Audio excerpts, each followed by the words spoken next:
We took each of the maps that we've made for our 2A history project up until now, and we printed them out and bound those into a book. We're going to go through each of those maps and make a quick video for this series. Join us for Maps of 2A. Take another look at Season 2 of our Maps of 2A project. An idea here was to take the maps that we've created, that we've made for the Minuteman University project, a website. That website has the goal of offering skills and resources for Second Amendment advocates.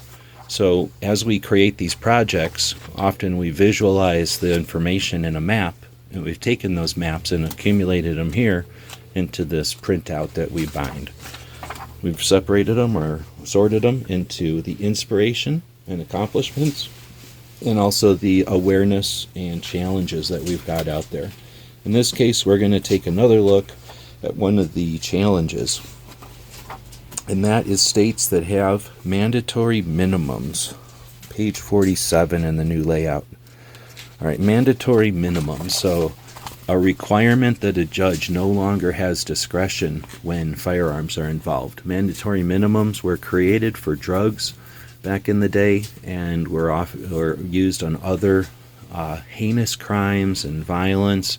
And in some states, in order to marginalize gun ownership, the act of using a firearm was deemed so heinous that it made the judge incompetent of applying common sense to the sentencing, and they required mandatory minimum sentencing.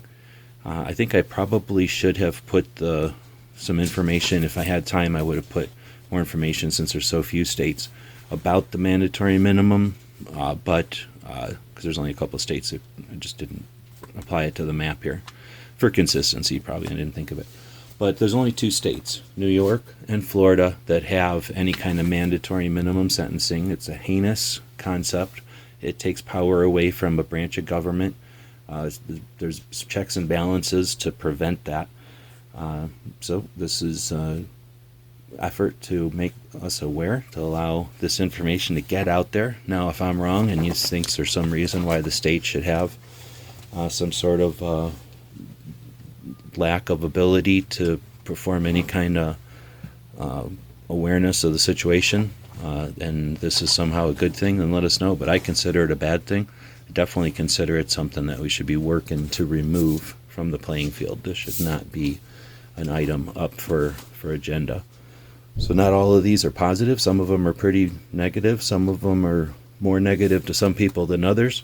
In my opinion, the mandatory minimums set a precedent that firearms are somehow more violent, and that's untrue. It's set to marginalize gun owners and ownership of property, and having these laws on the books is just not necessary and unfair to the folks who maybe cross the street, have a firearm. Judge says, well, hands are tied. Then they have to plead to some other deal, and then you end up being guilty on lesser charges, and it creates a situation where they've got with lots of people that are having to deal with the system that's there to prevent and not to punish.